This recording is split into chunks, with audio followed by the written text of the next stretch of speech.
잠시 후 행복한 아침에서는 국민적인 공분을 산 사건, 사고를 들여다보는 분노 유발자들 준비되어 있고요. 네, 그리고 똘똘한 자산 관리 비법 뭐니에서 알아보겠습니다. 저희는 광고 후에 다시 돌아올게요.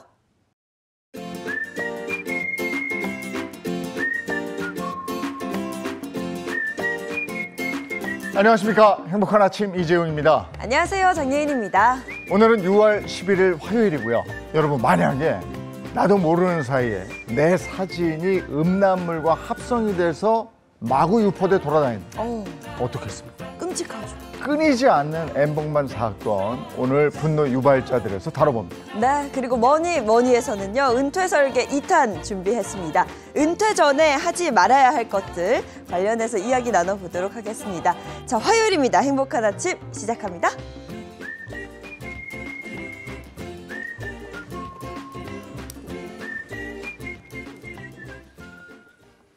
네, 화제 이슈를 발빠르게 전해드리는 모닝 브리핑부터 시작하겠습니다. 이고은 변호사와 함께합니다. 어서 오세요. 안녕하세요. 네, 첫 번째 이슈부터 전해주시죠. 네, 밀양 여중생 이 집단 성폭행 사건의 가해자 신상을 폭로했다가 돌연 삭제했던 유튜버 A씨가요, 다시 활동을 시작했다라는 소식입니다. A씨는 이 방통위 심의에도 불구하고 계속해서 영상을 노출하겠다라면서 피해자 측의 연락을 간곡히 기다린다라는 메시지도 함께 남겼습니다. 계정을 모두 폐쇄하고 잠적한 지 하루 만에 입장을 바꿨습니다. 그 이유가 분명히 있을 텐데요. 네, 말씀 주신 대로 지난 7일이었습니다. 피해자의 동의 없이 가해자의 신상을 담은 영상을 폭로했다라는 논란에 휩싸인 A씨는요. 관련 영상을 모두 내리고 계정을 초기화했습니다. 불과 하루 만인 8일 오전 이 가해자의 신상이 담긴 이 영상과 함께 커뮤니티에 해명의 글을 올리기도 했는데요. 이 글에 따르면 가해자 신상을 업로드한 후에 피해자의 여동생이 이 영상을 좀 내려달라라고 한 건 맞지만 남동생이 아니다, 공론화시키는 것이 맞다라는 이 피해자 남동생 말을 듣고 피해자 측의 허락을 받았다라고 내가 생각했다라면서 사과의 의사를 전달을 했습니다. 그러면서 현재는 이 연락이 두절된 피해자의 가족 측의 연락 간절히 기다린다, 공론화 원한다라고 하시면 나는 달리겠다라는 이런 메시지까지 남겼습니다. 네, 그런 가운데 방송통신위원회에서는 이 채널에 대해서 심의 규정 위반 여부를 검토 중이라고 들었습니다. 네, 검토 중임에도 불구하고 어제입니다. 유튜버 A씨는요, 심의에 걸린 기념으로 이 가해자 B씨의 사진을 공유하겠다라면서 가해자로 추정되는 남성이 식당 주방에서 일하는 모습이 담긴 사진을 올리기도 했는데요. 이 해당 채널, 말씀 주신 대로 이 방통위의 심의를 받게 됐지만 제재를 받더라도 그 전까지는 계속해서 영상을 올리겠다라는 입장을 밝혔습니다. 현재요, 밀양 사건의 가해자 44명 중에 3명의 신상이 이 해당 유튜버에 의해서 신상이 공개된 상태입니다. 네, 그런데 A씨를 포함한 일부 유튜버들이 명예훼손, 또 업무방해 등의 그 혐의로 무더기 고소 및 진정을 당했다고요. 그렇습니다. 경찰이 현재 수사 중인데요. 이 밀양 성폭행 사건의 가해자로 지목된 남성들 중 일부가 실제로 직장에서 해고 조치되는 등 불이익을 겪은 바 있습니다. 어제 있었던 기자 간담회에서 윤익은 경찰청장은요, 이 지난 5일부터 7일 사이에 고소 3건, 진정 13건 등 총 16건이 접수됐다라면서 이들의 신상 폭로로 인해서 직접적으로 불이익을 본 이 피해자들의 고소도 있었고 또 여러 가지 사안이 좀 복합적으로 얽혀있기 때문에 개별적으로 수사할 것이다라면서 해당 고소 사건에 대해서 설명을 했습니다. 이 사건을 보면서 우리가 두 가지를 느껴요. 네. 그 사법부의 판결이 국민 법감정에 현저히 미치지 못하면 사적 제재 같은 것들이 계속될 것 같다라는 우려. 그리고 또 하나는 정의 구현도 좋고 또 뭐 가해자 처벌 이런 것도 좋지만 피해자 동의 없이 이렇게 사적 제재를 해서 피해자가 2차 피해를 입는 이런 거는 없어야 되겠다. 네. 이런 생각이 또 들고. 이게 하여간 많은 생각을 하게 하는 그런 사건입니다. 자, 두 번째 이슈 전해 주시죠. 네, 일명 얼차례를 받다가 사망한 이 육군 12사단 훈련병 사망 사건 관련해서요. 경찰은 중대장 등 이 수사 대상자들을 정식 입건하고 소환 조사에 나선 상황입니다.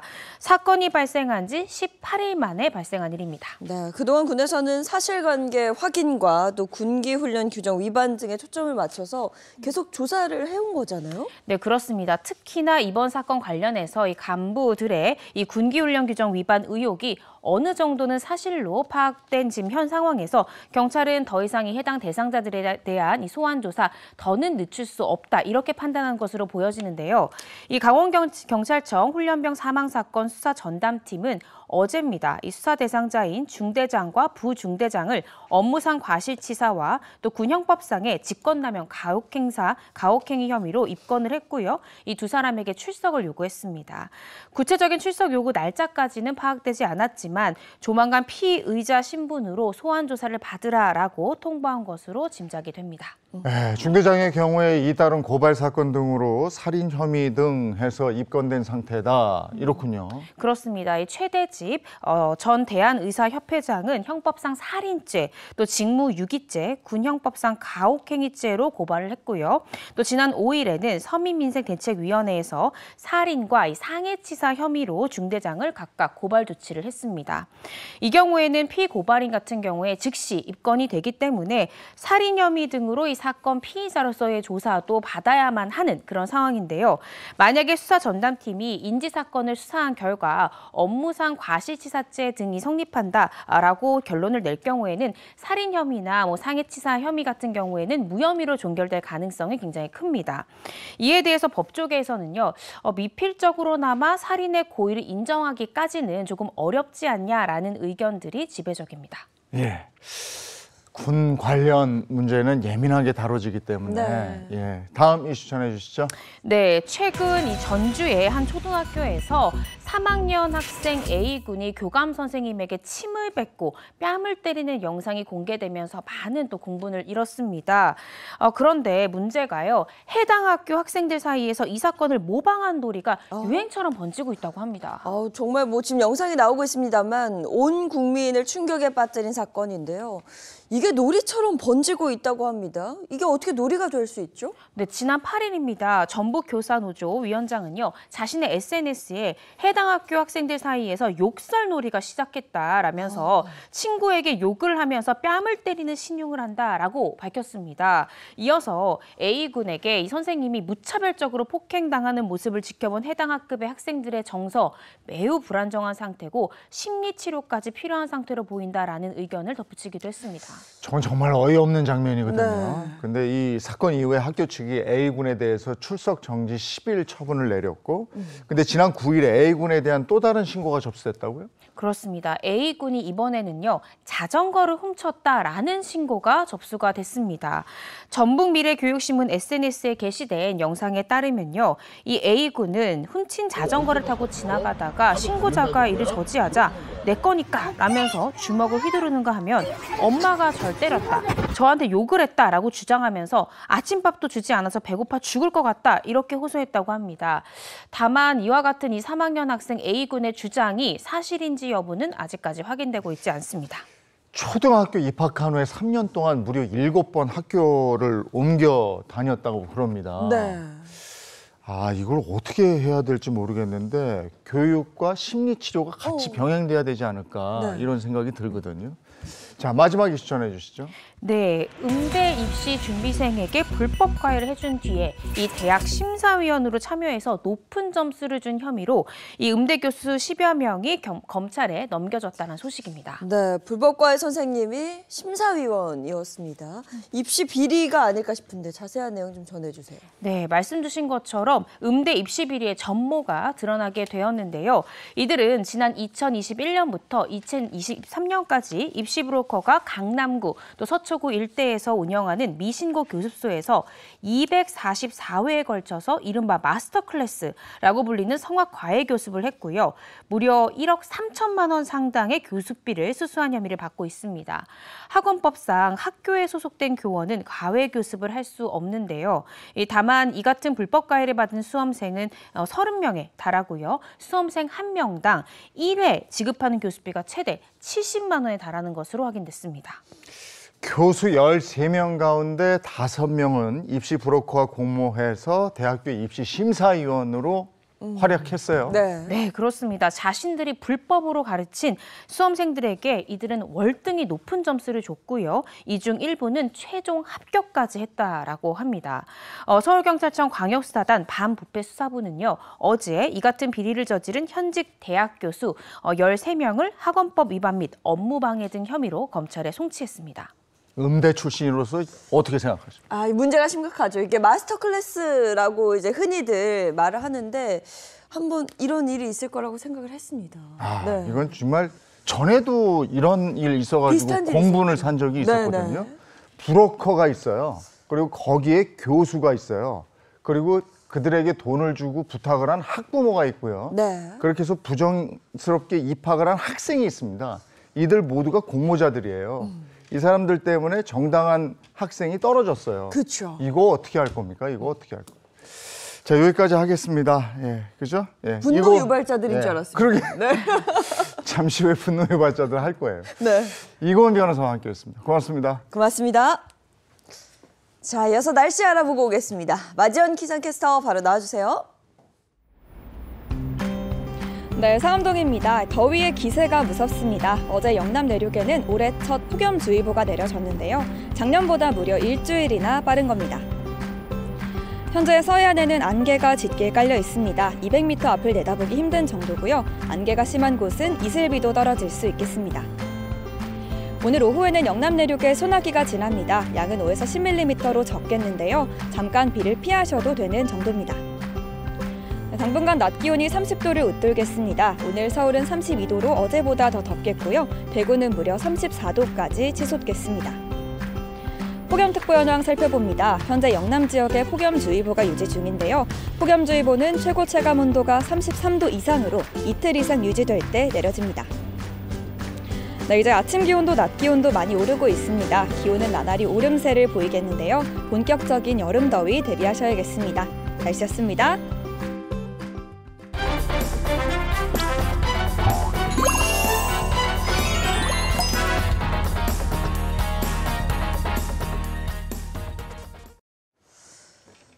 범죄자들이 제대로 된 죄값을 치를 때까지 우리의 정당한 분노를 하나로 모아보겠습니다. 분노 유발자들 이고은 변호사 그리고 신인선 씨 함께합니다. 안녕하세요. 안녕하세요. 안녕하세요.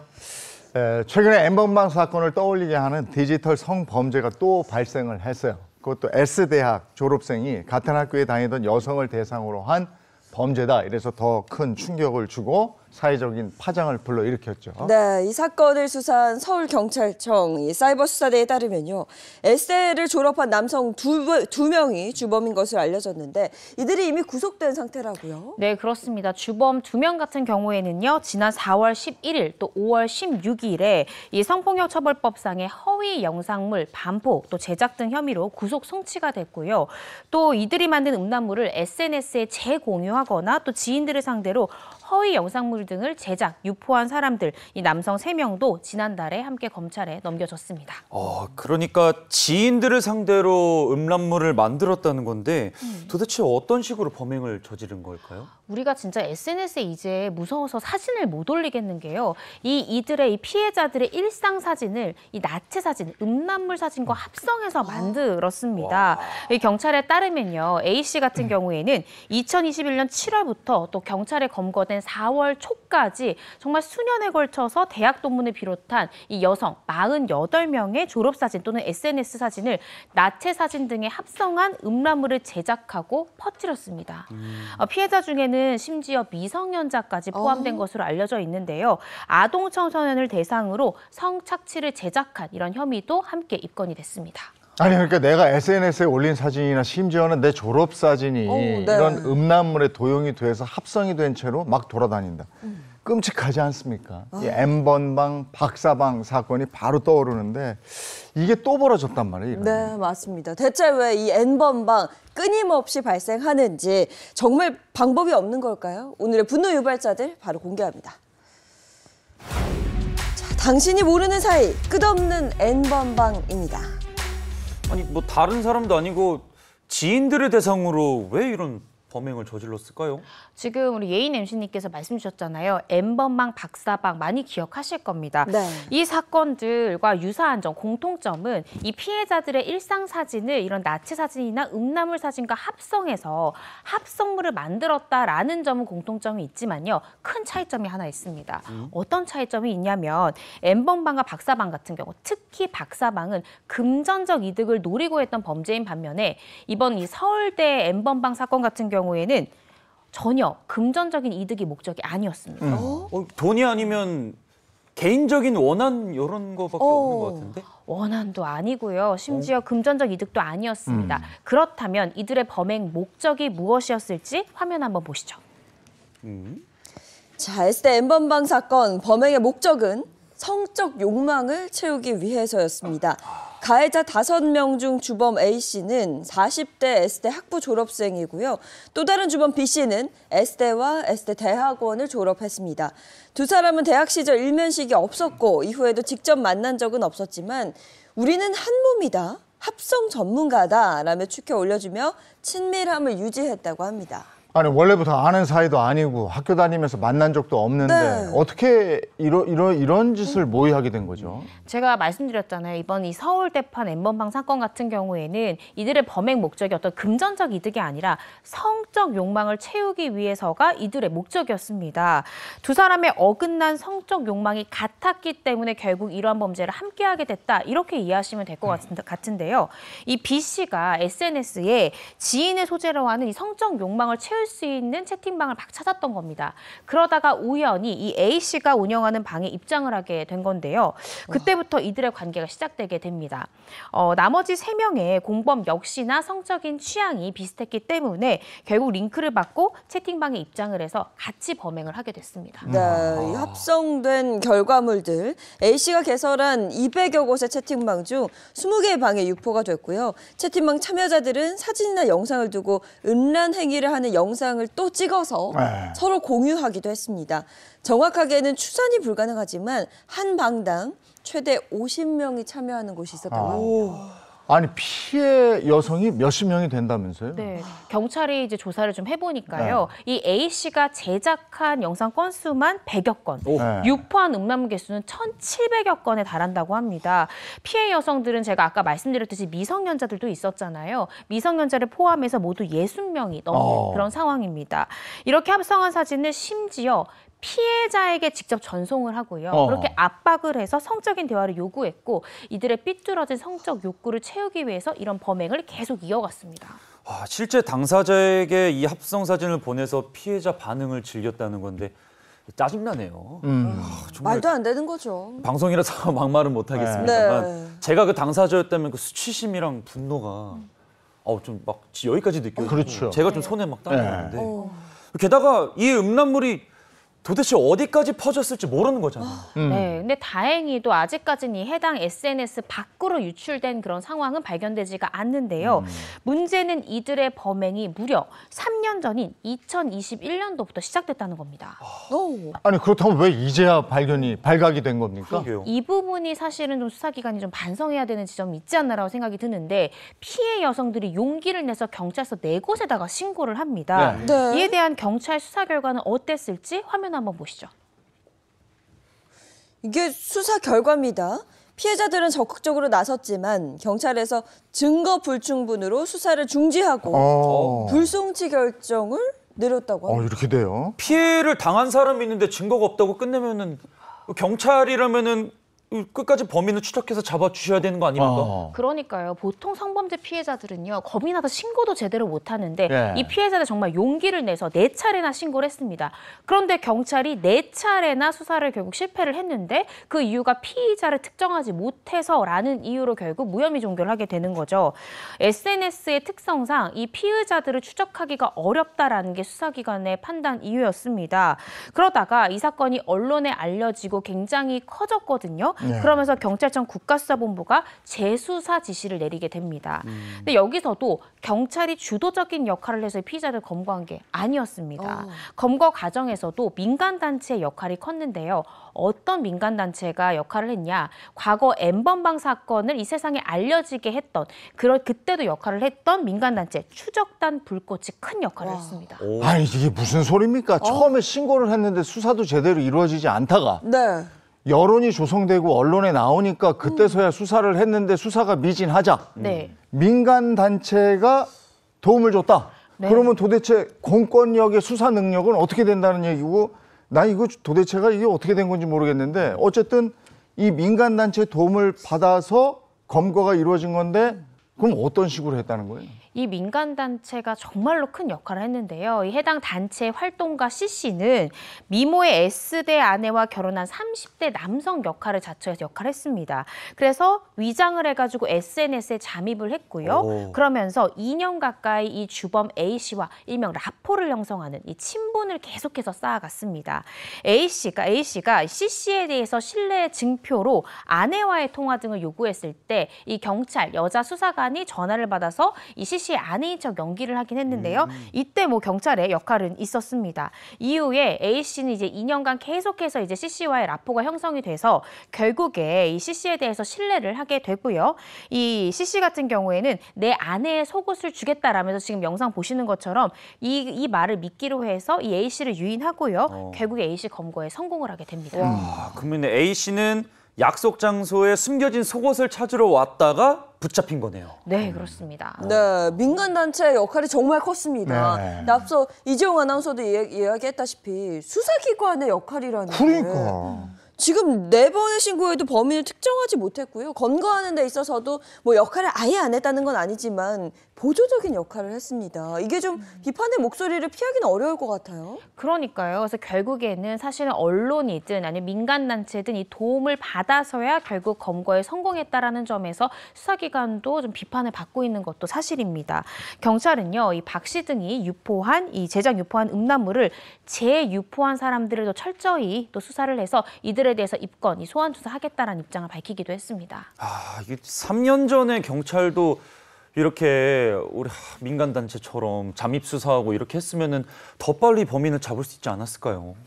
아니 지금이라도 더 많은 피해자가 발생하기 전에 잡게 돼서 그나마 다행인데 네. 어쨌든 다음번부터 이런 일이 있으면 이 민간단체에 신고를 해야 되는군요. 그러니까 정말 그렇게 생각하는 사람도 있지 않을까 싶을 지경입니다. 아니 이거 어떤 처벌 받게 됩니까? 이들이 행한 행위 자체가요, 이 피해자의 얼굴이나 신체와 같은 것을 일명 음란물이라고 불리는 거랑 합성을 했잖아요. 이때는 성폭력 처벌법 상에 이 허위 영상물 편집, 반포죄에 해당이 돼서 5년 이하의 징역 또는 5천만 원 이하의 벌금에 처하게 됩니다. 설사 피해자가 이런 허위 영상물을 만드는 데까지는 동의했다 하더라도 그 의사에 반해서 배포한 경우에도 역시나 동일한 형량을 적용하는데요. 5년 이하의 징역이다. 이들이 행한 행위에 과연 합당한 법정형인지는 조금 안타까운 마음이 듭니다. 근데 허위 영상물을 이제 단순히 소지하거나 시청한 사람도 있잖아요. 네. 공조한 사람들 중에는. 근데 성인을 대상으로 한 허위 영상물 편집물 같은 경우엔 단순 소지나 단순 시청은 처벌 대상이 되지 않습니다. 그렇지만 피해자들 중에는 미성년자도 있다라고 제가 말씀을 드렸는데 미성년자에 대한 성착취물 같은 경우에는 그걸 검색하셔서 소지하거나 아니면 시청만 하신 분들도 1년 이상의 유기징역형에 처할 수 있으니까요. 검색하신 행위조차도 좀 자제하셔야 됩니다. 네. 이 가해자들 모두 신상을 공개하고 다시는 고개를 들지 못하도록 그렇게 했으면 좋겠습니다. 네, 근데 뭐 다 같은 마음이 아닐까라는 네. 생각도 듭니다. 이 사건과 관련해서 온라인 커뮤니티에서는요, 범인의 신상을 공개해야 한다라는 의견이 굉장히 많았는데요. 하지만 이 피의자 검거에 결정적인 역할을 한 추적단 불꽃의 활동가는요, 피해자들의 이 신상이 공개될 경우 피해자들의 개인 정보 또한 함께 유출이 돼서 2차 가해로 이어질 수 있는 상황이기 때문에 가해자의 신상을 공개하지 말아달라 이렇게 이야기를 한 상황입니다. 우리나라에서 제일 잘 나가는 명문대에서 이렇게 이런 사건이 일어난 게 누가 알았겠습니까? 네, 하루빨리 이 디지털 성범죄는 모두의 문제라고 이렇게 인식하고 좀 자각해 주셨으면 좋겠습니다. 그런데 좀 안타까운 게요. 아직까지 디지털 성범죄에 대한 심각성을 수사기관이 조금은 안일하게 생각하는 것이 아닌가라는 생각이 드는 대목이 신상공개 관련해서 경찰이 이렇게 말했습니다. N번방 수준의 범죄, 신상공개 수준의 범죄는 아니다라고 얘기를 했거든요. 그런데 저는 사실은 미국 같은 경우에 막 범인 검거 장면을 막 생방송으로 방송하기도 하잖아요. 근데 우리나라는 이 피해자들에 대한 이 신상공개에 대해서 너무 엄격한 기준을 적용하는 것이 아닌가라는 생각이 들고요. 피해자들 같은 경우에는 같은 대학을 다니는 이 피해자들인 경우가 많기 때문에 사실 우리가 생활하다 보면은 같은 대학 동문 평생 만나잖아요. 네. 이 피해자들 자신의 사진을 누가 봤을까? 내 동문, 내 선배 중에 누가 이 사진을 보지 않았을까? 얼마나 평생 트라우마로 남고 이 외상후 스트레스 장애에 시달릴지 네. 너무 안타까운 생각이 듭니다. 이들이 5년 이하의 징역 또는 5천만 원 이하의 벌금에 처한다 이렇게 돼 있다고 그랬잖아요. 네. 그러면 최고형이 5년 징역에 5천만 원 벌금에 처합니다 하는 게 최고입니까? 근데 지금 미성년자 부분도 있기 때문에 미성년자 같은 경우에 무기 또는 5년 이상의 유기징역형도 받을 수 있어서요. 조금 더 형량을 지켜봐야 될 것 같습니다. 이건 지켜봐야 되는 거고. 그러면 그 전에 걸 한번 보죠. 디지털 성범죄가 그 전에도 있었잖아요. 네. 이런 것들이 어떤 처벌을 받았는지 한번 살펴보면 될 것 같은데. 네, 우선 이 사건 어떤 사건이 있었는지 한번 거슬러 올라가 보도록 하겠습니다. SNS에 개설된 이 단체 채팅방을 통해 불법 음란물을 생성하고 거래 및 유포한 디지털 성범죄 사건, 바로 N번방 사건입니다. 일반적으로 이 N번방 사건이라고 부르고 있지만 실제로는 SNS를 중심으로 여러 범죄자가 개별적으로 저지른 유사한 범죄가 포함된 사건이죠. 네. 조주빈의 박사방과 갓갓 문영욱의 N번방 사건이 가장 많이 알려져 있었죠. 네, 이 디지털 성범죄의 시초라고 볼 수 있는 것이 바로 N번방 사건입니다.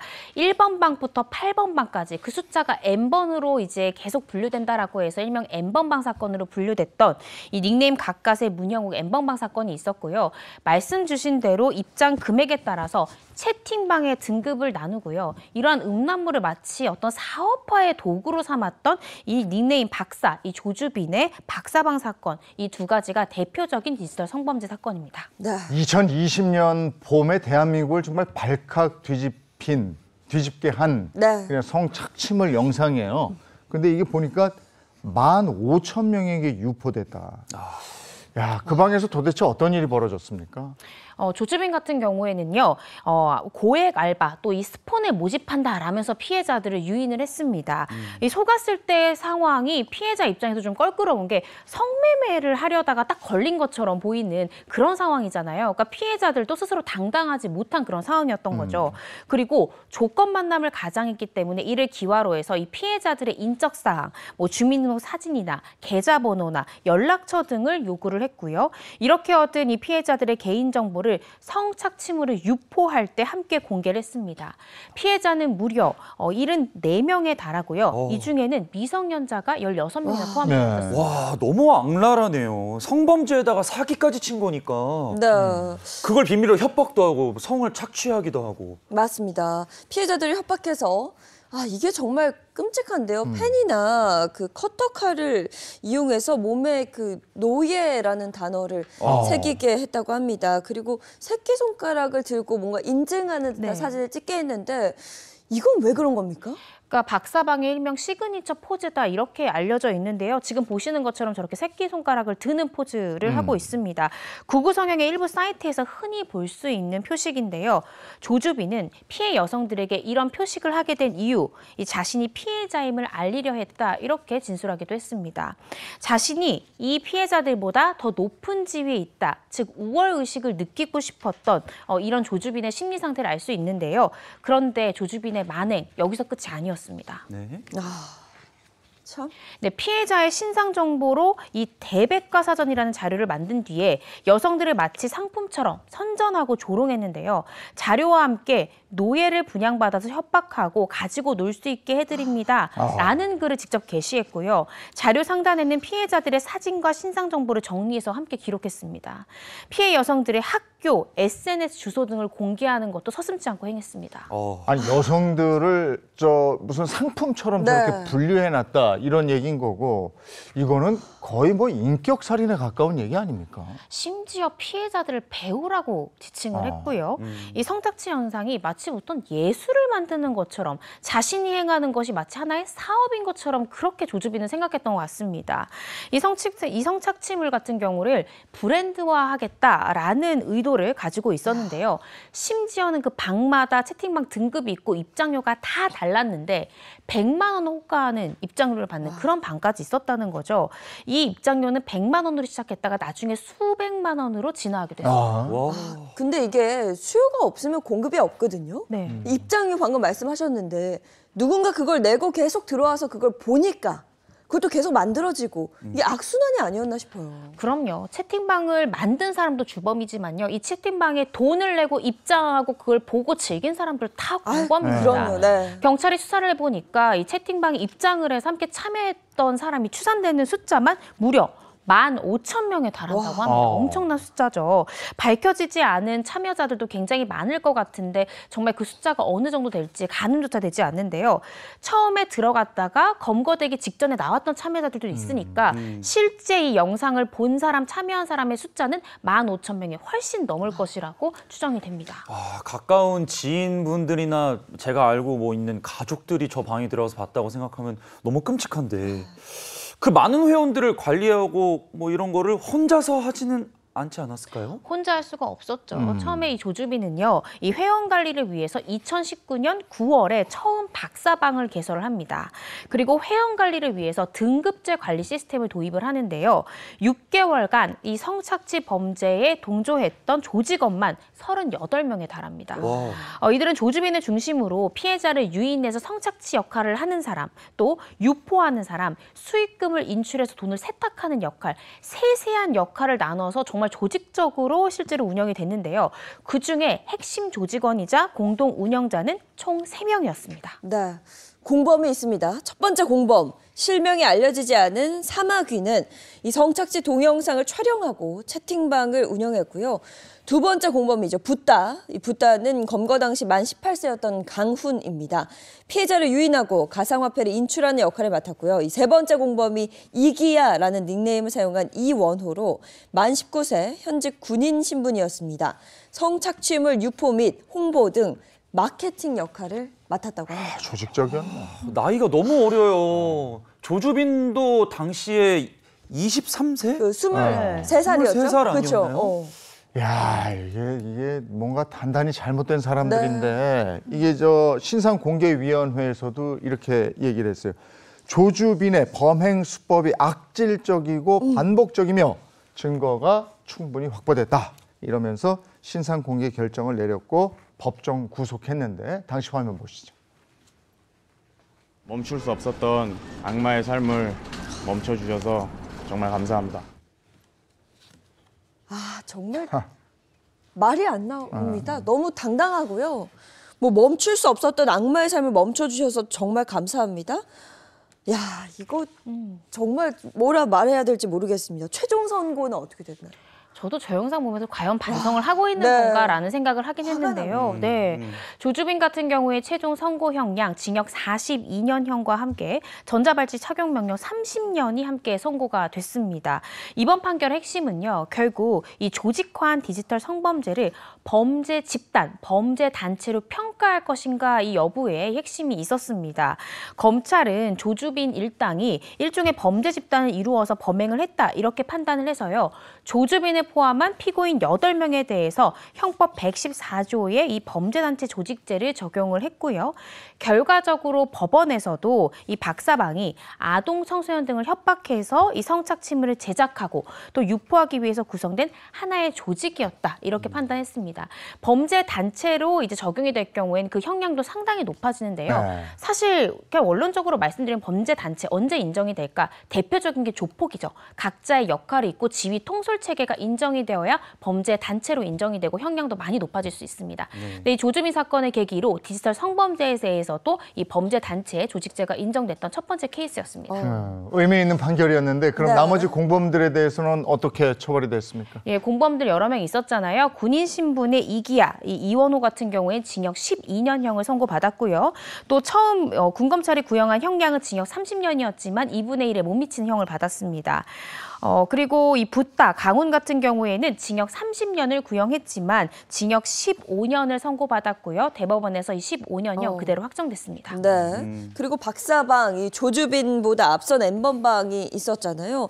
SNS 그 성범죄 시초이자 불법 성착취물을 유포한 N번방 운영자 갓갓 문영욱, 아마 많은 분들께서 기억을 하실 겁니다. 2017년부터 천여 차례 아동 청소년 피해자 20여 명에게 성착취물을 촬영하게 한 뒤 전송을 받았고요. 여기서 그치지 않고 피해 청소년 부모에게 이 영상을 보낼 것처럼 유포할 것처럼 협박하기도 했습니다. 그렇습니다. 이 디지털 성범죄 시초가 됐던 갓갓 사건인데요. SNS에 노출 사진을 올리는 일명 이 일탈계 운영 여성들을 신상 정보로 협박을 했고요. 그리고 성착취 영상을 촬영할 것을 강요하기도 했습니다.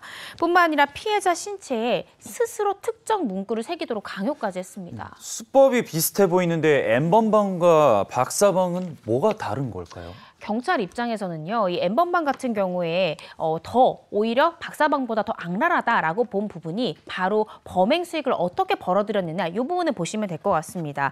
구매자 추적이 어렵도록 문화상품권 핀 번호를 N번방은 받았거든요.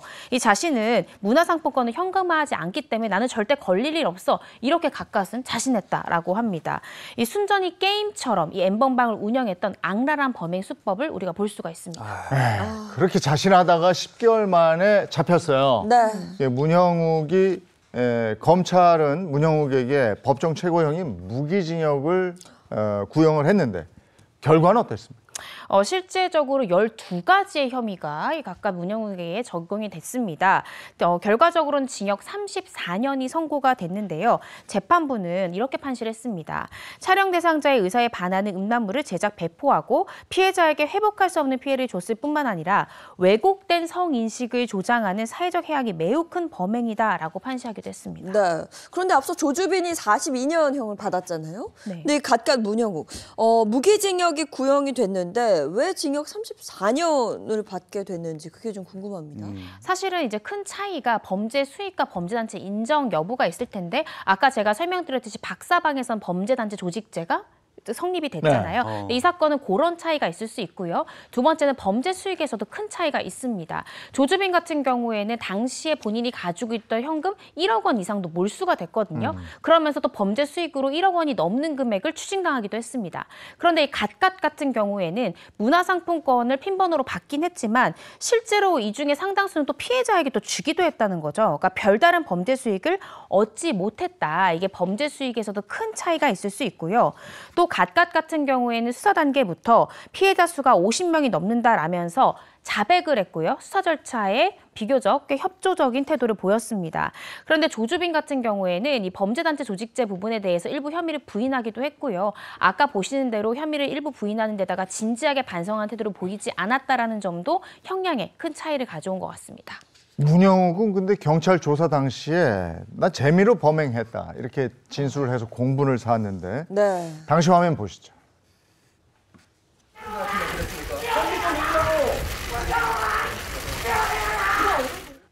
제가 잘못된 성관계형을 가지고 있었던 것 같습니다.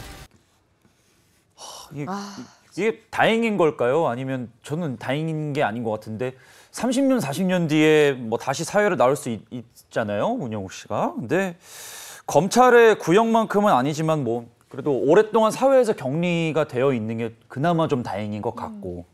그런데 아까 박사방에 뭐 몇천 몇 명? 참여자들 네. 이분들도 저는 처벌을 받아야 된다고 생각을 하는데 네. 어떻게 됐나요? 그렇습니다. 박사방이든 N번방이든 아동 청소년 성착취물을 시청하시거나 소지하신 분들도 모두 다 1년 이상의 유기징역형에 처한다라는 엄격한 처벌 규정이 있습니다. 벌금조차 없는데요. 따라서 단순 소지, 시청 같은 경우에도 결국 재판을 받게 됩니다. 그런데 안타까운 부분은 시청한 영상 개수가 많지 않을 경우에는 기소유예 처분이 되거나 집행유예 등 이 실형까지 가는 경우가 좀 적은 것이 현실입니다. 네. 자, 실제로 SNS 성착취 공동위원회가 N번방 사건 가해자에 대한 310건의 그 판결을 분석을 해봤는데요. 자세히 좀 살펴보겠습니다. 310건 중에서 단 15건만 실형 선고가 내려졌고요. 51.3%는 벌금형, 42.3%는 집행유예 판결을 받았습니다. 한마디로 그냥 주범 빼고는 뭐 이렇다 할 큰 처벌을 받지 않은 겁니다. 이게 저 일그러진 성도덕의 그 추락, 네. 이것도 원인이지만 여기에도 원인을 찾을 수가 있는 것 같아요. 이렇게 솜방망이 처벌을 하니까 310명 중에서 15건만 실형이 선고가 되고 나머지는 벌금 내지는 집행유예다? 네. 야, 걸려도 별거 없어. 이렇게 되는 거 아닙니까? 그렇죠. 이 가해자들을 좀 더 적극적으로 처벌했으면 좋겠는데 피해자들은 아직도 고통 속에서 살고 있는 거잖아요. 맞습니다. 더 큰 문제는요. 이 범죄를 저지른 가해자들의 연령이 앞서 말씀드렸다시피 너무 어리거든요. 연령이 낮습니다. 성에 대한 문화나 의식이 참 많이 비뚤어져 있다. 이런 생각이 좀 듭니다. 실제로 제가 사건을 수사할 때나 또 지금 이제 변호사로서 사건을 접할 때도요. 이렇게 크게 보도되는 사건 말고 청소년들 사이에서는 이와 유사한 N번방 유사 사건들이 사실은 굉장히 많이 발생하고 있습니다. 이들이 사용했던 그 T모, SNS를 통해서 굉장히 암호화되어 있고 보안 정도가 굉장히 높기 때문에 이걸 활용해서 음란물을 유포하는 범죄 아직까지도 성행을 하고 있습니다. 예방하기 위해서 아까 말씀 주신 대로 일단 처벌의 수위가 좀 높아져야 되지 않나. 그러니까 제작하는 사람도 잘못됐지만 이걸 소비하고 보고 시청하는 사람에 대한 일단 처벌 수위가 높아져야 찾는 사람이 없어야 만들지도 않기 때문에 이 부분에 대해서 실형 선고 비율이 좀 높아져야 되지 않나라는 생각이 들고요. 두 번째는 이 사람들이 어떻게든 범행 수익을 추징을 안 당하려고 암호화폐 이용해 문화상품권 핀번호 이용해 이렇지만 수사기관에서는 철저히 범죄 수익을 좀 추징을 하고 찾아내서 범죄 수익을 모두 다 몰수하고 추징하는 처분을 좀 더 열심히 열심히 좀 해야 되지 않나라는 생각이 듭니다. 그리고 또 마지막으로 기억하셔야 되는 부분이 제작하는 사람 물론 실형을 받고 중한형을 받지만 단순히 검색해서 소지하시거나 시청하시는 분들도 1년 이상의 유기징역형에 해당할 수 있다는 점 꼭 기억하시고 검색도 하지 마시고요. 우연히 보게 되더라도 절대 시청하지 않으셔야 된다는 거 꼭 기억하셨으면 좋겠습니다. 그리고 이런 솜방망이 처벌 이것도 좀 개선을 좀 해주십사 다시 한번 당부드리고 디지털 성범죄 더 이상 N번방이 없기를 바라면서 오늘 이 사건 사고를 다뤄봤습니다. 고맙습니다. 고맙습니다.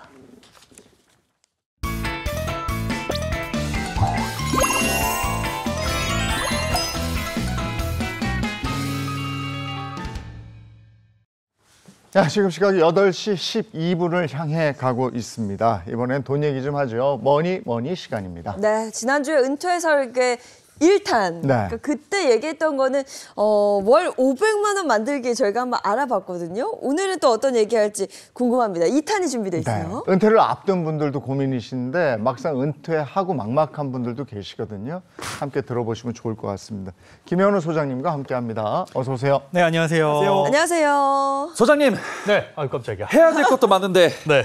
이제는 뭐 하지 말아야 될 것도 많다고요. 뭐 이렇게 많습니까?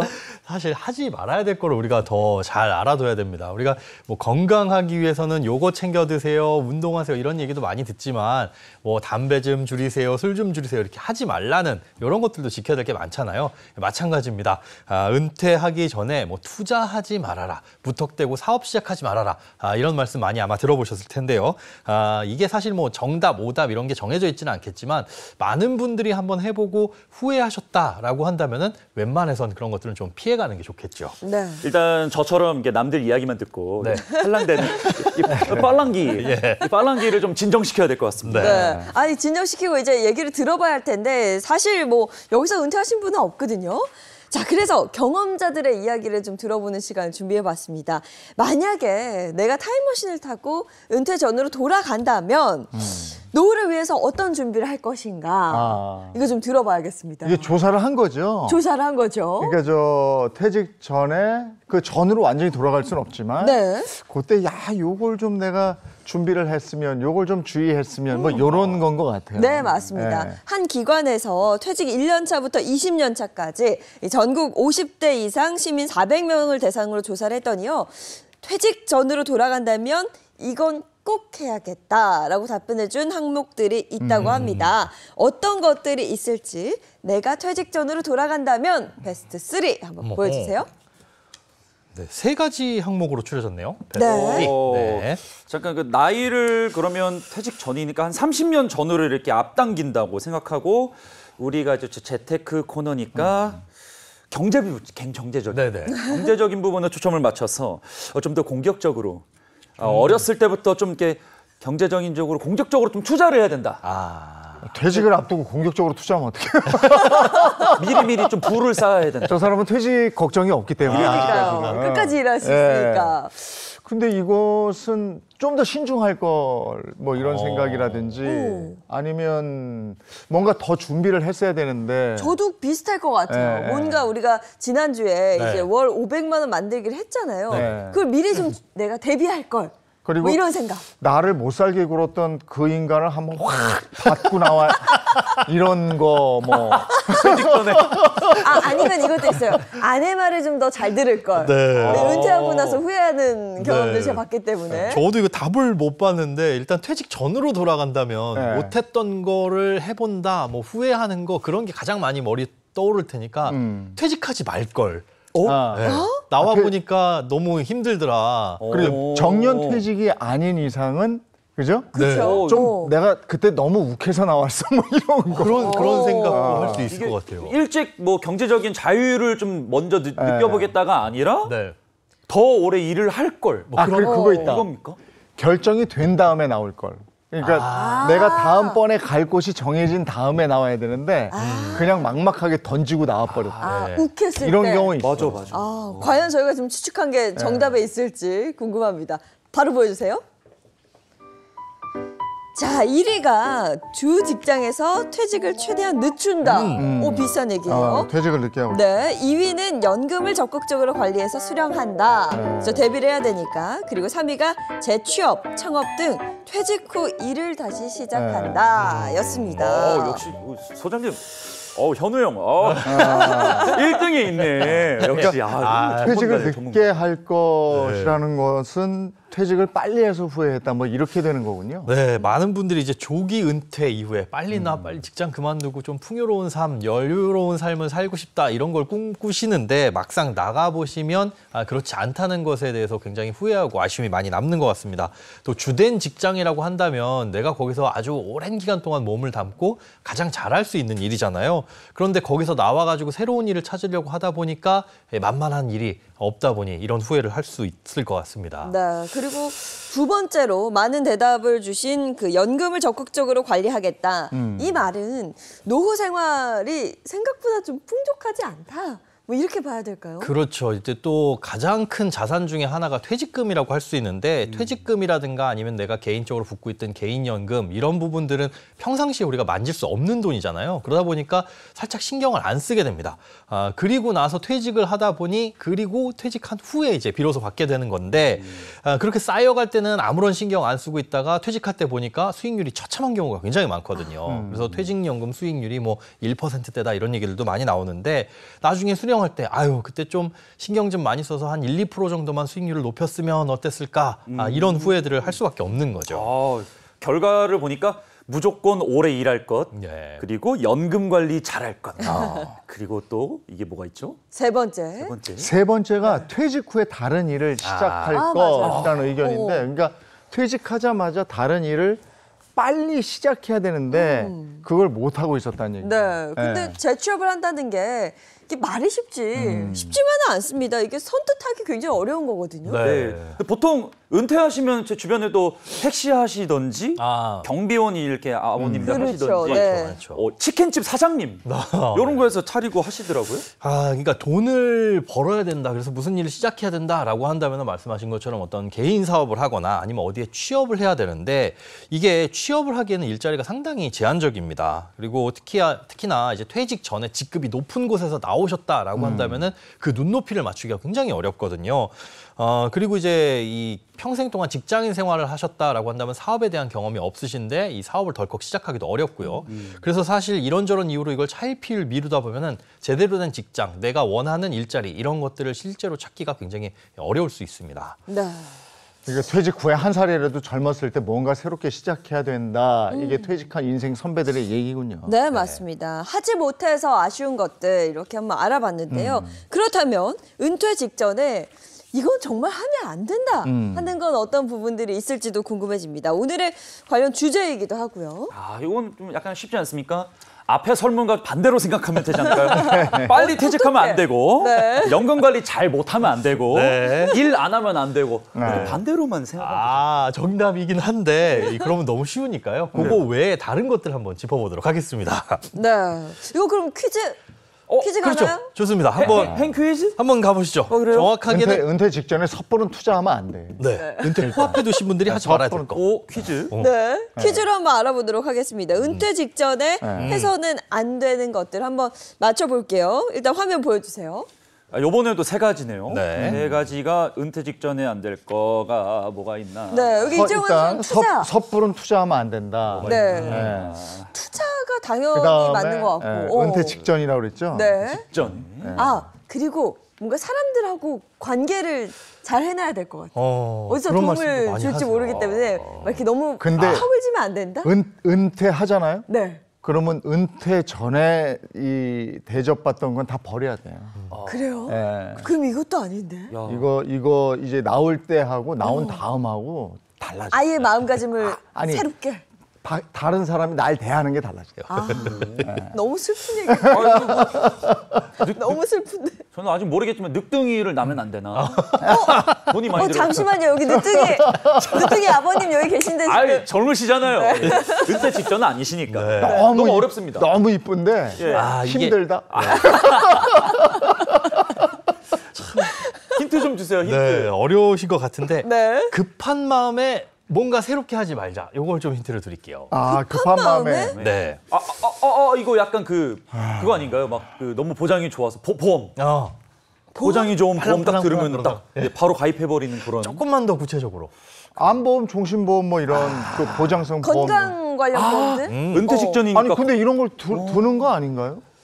안 들어야 되는 게 아닌가 하는데 뭐 건강보험 일단 직전이니까 그렇죠. 네. 이게 언제까지 불입할 수 있을지 모르니까. 그런 거네. 맞는 얘기일 것 같은데 정답에 있을지 한번 보겠습니다. 있었습니다.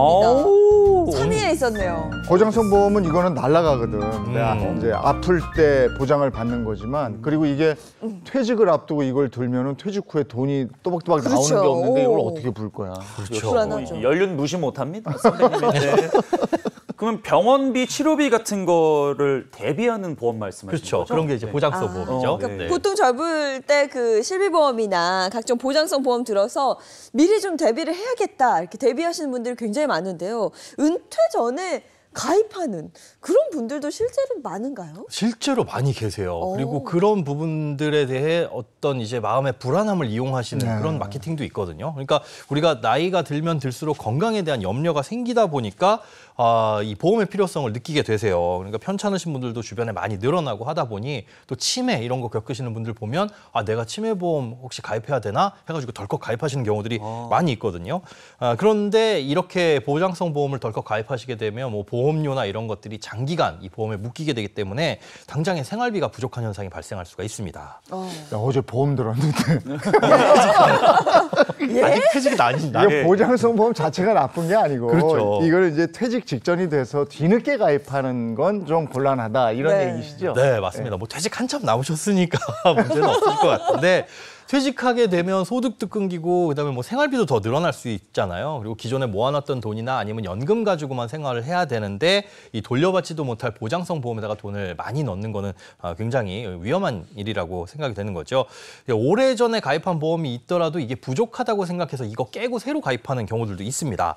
옛날 보험, 흔히 이제 90년대 즈음까지 판매된 보험들 옛날 보험이라고 하는데 이때는 통상적으로 보장을 해주는 기간, 이 보장의 만기가 뭐 60세, 뭐 길어봐야 80세였거든요. 그때는 사람들의 평균 수명이 그렇게 길지가 않았으니까요. 근데 그때 보험 좋은 거 가입을 해놓고 있다가 지금 나이 들고 보니 이게 80세까지 보장이 안 되네? 그러면 나는 100세 보험을 새로 가입해야 되나? 이런 마음에 새롭게 보험을 가입하시는 경우가 있습니다. 그런데 이렇게 기존 보험이 있는데도 새로운 보험을 가입하면 뭐 10년, 20년 보험료를 내야 되는 건 물론이고 나이가 들었으니까 보험료는 훨씬 더 비싸질 수밖에 없는 겁니다. 네, 그러면 항목을 조금 조정하거나 갈아타는 방법도 있잖아요. 좋기는 좋은데요. 이게 퇴직 직전에는 별로 추천해드리진 않습니다. 그러니까 기존에 있는 보험을 조금 리모델링해서 좀 줄이는 거는 생활비 확보 차원에서는 괜찮은데 나중에 가서 보험을 조금 보완을 한다. 이런 식으로 추가적으로 가입을 한다는 거는 금전적으로 사실상 큰 부담이 될 수가 있는 거죠. 네. 노후의 의료비라든지 목돈이 들어가는 일이 생기면 어떡하죠? 그걸 걱정하셔서 사실 보험을 가입하시는 건데 사실 저는 이제 보험 가입하시는 것보다는 의료비 통장을 따로 만드셔라 이걸 추천을 드려요. 그러니까 사실 정확하게 말씀드리면 보험은 질병이나 사고 그 자체를 막아주는 게 아니라 질병이나 사고가 발생했을 때 경제적 손실을 막아주는 거잖아요. 어떻게 보면은 이 보험이나 이 질병이나 사고가 발생하지 않도록 그걸 위해서 노력하는 게 훨씬 더 중요하신 거죠. 그러니까 보험 가입할 돈으로 차라리 뭐 건강관리, 뭐 건강식품을 사신다거나 아니면은 뭐 운동을 하신다거나 혹은 건강검진을 꾸준하게 받으신다거나 이런 부분에 대해서 돈을 활용을 하는 게 근본적으로 그 사고를 막을 수 있는 방법이 아닐까 이렇게 생각이 됩니다. 네, 여윳돈이 있다면 그 돈으로 적금을 들어라. 예, 차라리 그렇게 하셔서 건강관리를 하시는 거죠. 네, 이게 나을 것 같다는 소장님의 이야기고요. 자, 그럼 다음으로 넘어가 보겠습니다. 은퇴 직전에 하지 말아야 할 거 두 번째는요? 네, 미리 힌트를 드리겠습니다. 일단 길게 보고 하시면은 그나마 괜찮지만 요거 직전에 급한 마음에 짧은 기간 동안 하시게 되면 오히려 손실이 날 수 있는 상품에 가입하는 것. 요거는 아마 예전에도 알려드렸습니다. 저는 알 것 같아요. 이거 짧게 가입하면 손해인 것. 네. 아까는 보험이었으니까 이거잖아요, 친구. 네. 연금. 그렇죠. 네. 친구. 친구 연금. 옆에 있잖아요. 네, 옆에 있는 연금이 맞을지 한번 정답 보겠습니다. 공개해 주세요. 맞습니다. 연금보험에 가입하기였습니다. 퇴직 후 연금을 받기 위한 보험에 가입하지 말아라. 이런 거죠. 맞습니다. 이제 퇴직을 앞두고 계시다 보니까 노후 생활비가 걱정되시잖아요. 그러니까 덜컥 가지고 있는 돈 가지고 연금을 가입하실 생각을 하시게 되는데 이 사업비에 대해서 조금 아신다면은 이 부분에 대해서 안 좋다라는 걸 아실 거예요. 보통 우리가 한 10만 원 정도 연금 보험료를 납입한다라고 한다면 10,000원 정도는 사업비, 수수료로 떼고 나머지가 저축이 되거든요. 그런데 사람들이 신기한 게 적금 같은 거 가입하게 되면 요거 이자가 얼마나 붙었나, 잘 굴러가나, 만기는 언제지 이런 거 꾸준하게 확인을 하는데 연금보험 한번 가입하면은 그거 만기 될 때까지 10년, 20년이니까 그냥 묻어놓고 신경을 안 쓰게 된다는 겁니다. 그 적금은 그냥 적금이라서 원래 드는 것 같고 네. 보험은 또 보험이니까 해야 될 것 같고 해서 있는 것 같고 그 두 개 다 해야 되고 요것도 해야 되고 그런 것 같아요. 이게 사실 보험사가 원하는 게 그겁니다. 한번 가입하고 이분이 잊어버렸으면 좋겠다. 그러니까. 기억에서 잊었으면 좋겠다라고 하는 건데 사실 보험은 일정 기간까지는 이 원금이 안 됩니다. 사업비를 떼기 때문인데 보통 7년 정도 유지할 때까지는 중간에 깨면 손해가 크거든요. 그런데 보험의 유일한 장점이라고 한다면은 10년 이상 유지했을 때 여기에 붙는 이자에 대해서 세금을 면제해 준다는 건데 그럼 최소한 7년 되면 원금 그리고 10년 이상 유지해야지 비과세 혜택 이걸 받을 수 있는 거니까 한 번 가입하면 10년 이상은 유지해야 된다라는 건데 이 퇴직 직전에 이런 거 가입하셨다라고 했을 때 10년 동안 돈을 묻어둔다? 이건 굉장히 위험하다라고 생각이 되는 거죠. 네. 일반 예금보다 수익률이 낮아. 그죠? 네. 근데 저도 이제 어제 보험 리모델링 하다가 네. 그동안 한 20년 분 게 있더라고. 근데 2년만 더 보면 돼. 이게 종신보험인데 네. 나중에 저 죽으면 5천만 원 나오는 거더라고요. 근데 이제 내 후년에 만기잖아요. 예. 네. 그다음부터 이자가 안 붙는데 근데 내가 죽으면 5천만 원 준대. 근데 원금은 한 4,600 얼마? 이렇게 돼요. 예. 그리고 내가 사고로 죽으면 2억을 준대. 네. 사고로 죽어야 되는지. 신나요. 네. 어쨌든 뭐 아이가 저 예금보다 수익률이 낮고 수수료가 네. 얼마예요? 이게 수수료가 굉장히 비싼 게 이제 보험사의 단점인데요. 일단 내가 가입하면 이 보험을 얼마나 받을 수 있을지 궁금하다. 이거 같은 경우에는 보험 담호화라고 정부가 만들어 놓은 사이트가 있습니다. 여기 들어가셔서 이제 모든 걸 확인해 보실 수가 있는데요. 이 사이트에 들어가시면 뭐 연금보험, 연금저축보험 클릭하시면 가입 나이가 나옵니다. 40세에 가입해서 10만 원씩 20년을 유지한다고 했을 때 제일 많이 주는 곳이 1,772만 원. 그러니까 10만 원씩 20년을 냈을 때 이만큼 준다는 거거든요. 요거를 이제 수수료가 얼마가 되느냐까지는 공개가 안 돼 있는데 저축은행에서 한 4.3% 이자 주는 적금에 매달 10만 원씩 가입한다. 물론 이자는 변동되겠지만 보험도 마찬가지니까요. 그렇게 하면 1,936만 원. 그러니까 오히려 보험 가입하는 것보다 200만 원 더 받을 수 있다는 거죠. 그럼 이 차이가 나오는 게 바로 수수료라고 할 수 있는데 인터넷으로 가입하면 그나마 사업비가 조금 저렴하기는 하지만 보통 일반적으로 저축보험의 수수료가 한 5%에서 10% 정도 됩니다. 그러니까 10만 원 정도 가입하면 이 10만 원이 오롯이 다 저축이 되는 게 아니라 한 9만 원에서 9만 5천 원 정도만 실제로 들어가서 저축이 된다는 거니까 굉장히 수수료가 비싸다고 볼 수 있죠. 20년을 부어도 그 적금이 이자가 조금 높은데요. 네. 그러면 퇴직 직전에는 10년도 못 넣을 경우에는 정말 하면 안 되겠네요. 그렇죠. 퇴사한 후에 우리가 소득도 끊어졌는데 돈이 어떻게 될지 모르는 상황에서 한 달에 막 40만 원씩, 50만 원씩 이렇게 돈을 그죠. 납입하는 건 재무적으로 굉장히 힘든 거라서 노후의 현금 흐름 이런 부분들이 정확하게 확인되지 않으면은 진짜 고액의 자산가가 아닌 이상 이런 것들을 덜컥 가입하시는 거 굉장히 위험한 일입니다. 네. 그리고 또 은퇴 직전에 하지 말아야 할 게 있다면서요. 네, 뭐 수수료나 이자, 세금 이런 거 생각하셔가지고 저축을 하시는 것도 좋은데 은퇴 초기부터 장기 상품에 돈을 묶어두는 거는 조금 지양하셔라라고 말씀을 드립니다. 그러니까 은퇴 이후의 생활은 은퇴 직전과 달라지는 것이 굉장히 많거든요. 거의 모든 것이 달라진다고 보면 되는데 다른 어떤 일을 하게 될지 그리고 소비 습관이나 생활 습관이 어떻게 달라지게 될지 모르는 상황에서 돈을 어딘가에 묻어둔다. 이런 것들은 굉장히 리스크가 크죠. 그러니까 최소한 은퇴 이후에 한 1, 2년 정도는 생활을 해보시고 거기에 적응이 되셨다. 그럼 그때 판단을 해도 늦지 않다고 생각이 됩니다. 네. 자, 그렇다면 은퇴 직전에 하지 말아야 될 것 마지막으로 뭔지 궁금한데요. 이건 바로 한번 보겠습니다. 보여주세요. 자, 퇴직금 중간 정산. 저도 제 주변에 퇴직금 중간 정산하신 분들 제법 있어요. 네. 근데 이게 규정을 정해놨어. 함부로 못하게. 네. 집을 살 때라든지 뭐 네. 몇 개 있는데 가장 큰 이유를 대가지고 퇴직금 중간 정산해서 주식 투자하다가 홀랑 이런 분들 몇 분 계세요. 진짜 이거 저는 직장인이 아니라서 퇴직금이 일단 없는데 직장인분들의 중간이라는 게 있어요? 아니 이게 중간 생각보다 정산. 많아요. 중간 정산 그래요? 받고 뭐 이렇게 투자하시는 분들 맞아.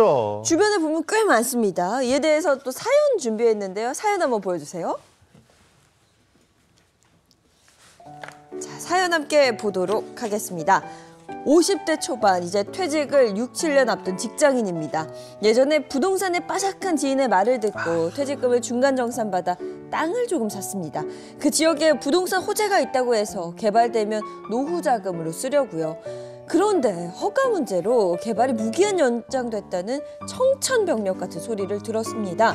장밋빛 노후를 꿈꾸며 아내의 반대를 무릅쓰고 퇴직금을 받은 건데 1억 5천이라는 큰 돈이 묶여버린 상황이라 지금은 너무나 후회스럽습니다. 와, 그 1억 5천 퇴직금을 중간에 받으셔서 땅을 구입하신 거네요. 네, 이 과거에는 퇴직금 중간 정산이라는 게 가능했습니다. 그러니까 미래에 받을 퇴직금 중에 일부를 지금 당겨 받는 거죠. 그런데 이 퇴직연금 제도가 도입된 다음부터는 그 중간 정산 사유가 이 법으로 정해졌는데요. 뭐 무주택자가 집을 산다거나 아니면 보증금을 증액해야 된다거나 혹은 본인이나 가족의 이 건강상의 이유로 요양이 필요하다거나 아니면 개인 회생이나 파산 같은 거 신청했을 때 이렇게 제한적으로 이런 사유에만 이 퇴직금을 중간에 쓸 수가 있습니다. 하지만 과거에는 이런 중간 정산이 뭐 법적으로 이렇게 금지가 되어 있진 않았기 때문에 이걸 미리 받으셔가지고 이렇게 투자하신 분들은 후회를 하실 수가 있는 거죠. 그 혹시 중간에 퇴직금을 정산하고 나면 그 나머지 나중에 또 받으면 되는 거 아닙니까?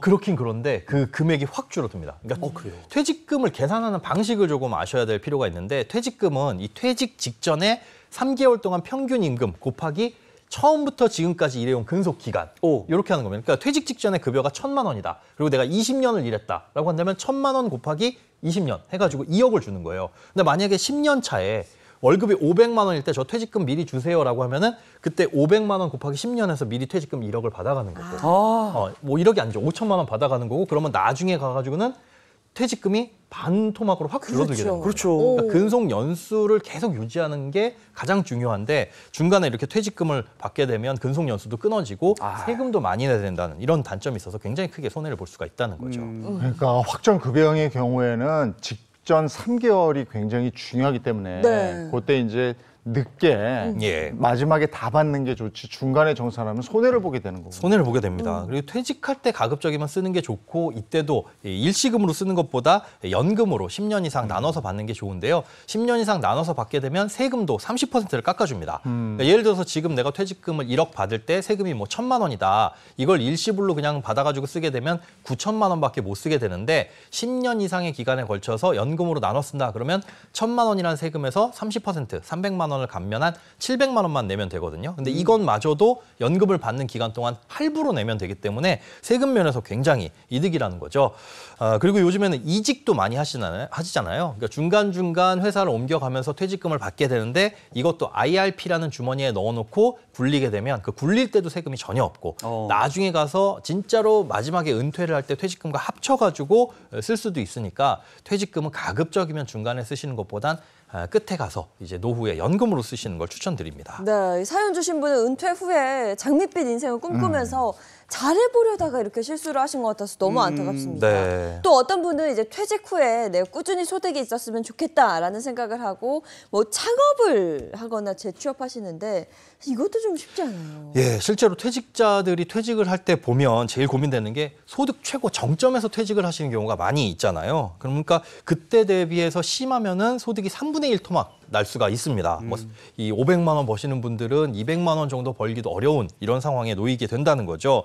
그러니까 좀 더 나은 직장이 있을 거라는 생각에 퇴직을 하시고 그런 희망과 기대를 가지시면 실제로는 그렇게 어렵다는 경우가 많습니다.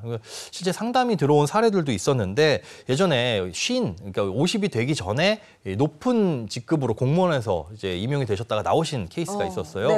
근데 이분 같은 경우에는 워낙 과거에 일하던 눈높이가 높다 보니까 그거에 맞추려고 취업 준비나 뭐 이런 것들을 알아보다가 결국은 10년 넘게 제대로 된 일자리를 못 가진 이런 사례도 좀 있었습니다. 그러니까 내려놓는 게 안 되는 거네요. 은퇴 이게 직전에. 은퇴하고 나면 그 정도 레벨에서 찾을 수가 없거든요. 네. 맞습니다. 근데 그걸 내가 인정을 해야 되는데 그게 안 되는 거네요. 그렇죠. 여기 사장님 이런 것도 좋아하시니까 예, 그쵸. 치킨집 같은 거 많이 차리시고 뭐 포차나 뭐 술집 이런 거 음식점 많이 하시더라고요. 맞습니다. 이게 퇴직금을 일시금으로 받아서 이렇게 창업을 하시는 거잖아요. 네. 지금 말씀하신 그 포인트. 사장님 한번 나도 돼보자 라는 생각에 창업을 하시는 경우들이 많이 있는데요.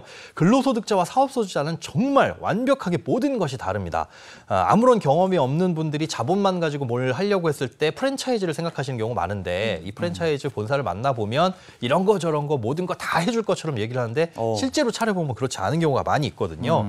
2010년부터 2018년까지 사이에 창업한 사업체 기준 생존 기간이 1년 미만 되는 게 78.9%. 와, 네, 엄청 그러니까 높네요. 1년 안에 거의 뭐 대부분 폐업을 한다고 하니까 신중하게 고민을 하셔야 되는 거고요. 만약에 내가 해당 업종에서 진짜 이걸 창업을 해보고 싶다라고 한다면 최소한 그 업종에서 6개월 이상은 아르바이트로 일을 해보시고 현장 경험을 쌓으신 다음에 매출과 순이익 계산 같은 이런 기본적인 부분도 공부를 해보시고요. 그리고 실제로 본인이 이제 사장님이 됐다. 이 사장님의 빙의를 해서 내가 이런 상황, 이런 성향, 뭐 이런 소득 이런 부분에 대해서 어떤 정도로 일을 할 수 있는지 얼마의 소득이 필요한지 생활비가 지출이 필요한지 그게 나한테 적합한지를 좀 고민을 해보신 후에 판단을 해보시는 게 좋을 것 같습니다. 그다음에 퇴직지금에서 또 하나 부담이 자식 리스크가 있어요. 맞습니다. 결혼이나 무슨 네. 뭐 사업자금 달라고 그러고 뭐 이런 게 있다. 예, 실제로 이 노후를 준비하려면 자녀를 버려라라는 말이 있거든요. 예, 뭐 농담 삼아 하시는 말 같지만 실제로도 그렇습니다. 예, 자녀에게 주고 싶은 마음이야 다들 이제 똑같으시겠죠. 하지만 노후 준비와 자녀에 대한 지원 이걸 이제 저울질한다면 반드시 노후부터 우선적으로 챙기셔라라고 말씀을 드리고 싶습니다. 자녀가 뭐 사업한다고 결혼한다고 해가지고 거기에 이제 모아둔 노후 자금을 지원해주게 되면 그게 잘못됐을 경우에 오히려 이제 노후가 불안해지니까 제일 싫어하시는 거 자녀들한테 난 짐이 되기 싫은데 하시는 일을 실제로 겪으실 수가 있거든요. 그래서 이런 부분들 적정선까지만 지원을 해주시기 바랍니다. 네, 자 은퇴 설계 1탄, 2탄 이렇게 나눠서 한번 살펴봤습니다. 마지막으로 하시면서 짧게 한마디만 부탁드립니다. 네, 우리가 하고 있는 모든 일이 노후 준비니까요. 너무 막연하게 걱정하지 마시고 지금 하시고 있는 일 열심히 잘 하셨으면 좋겠습니다. 네. 딴짓만 하지 마십시오. 네.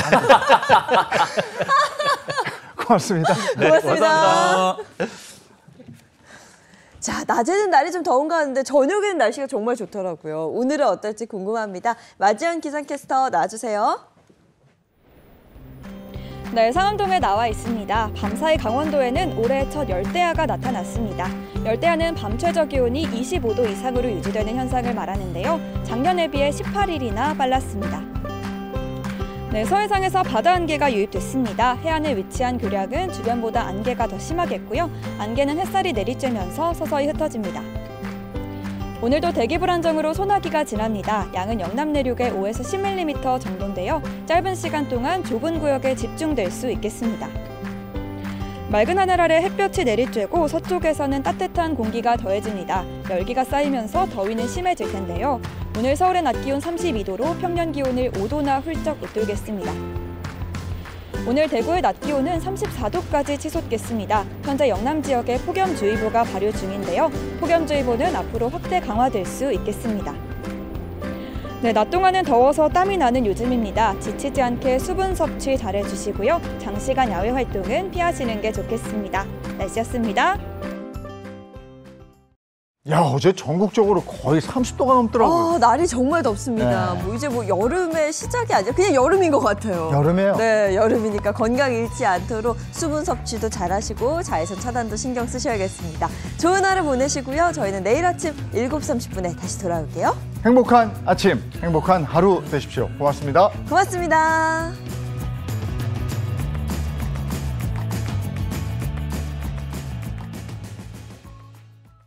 채널 A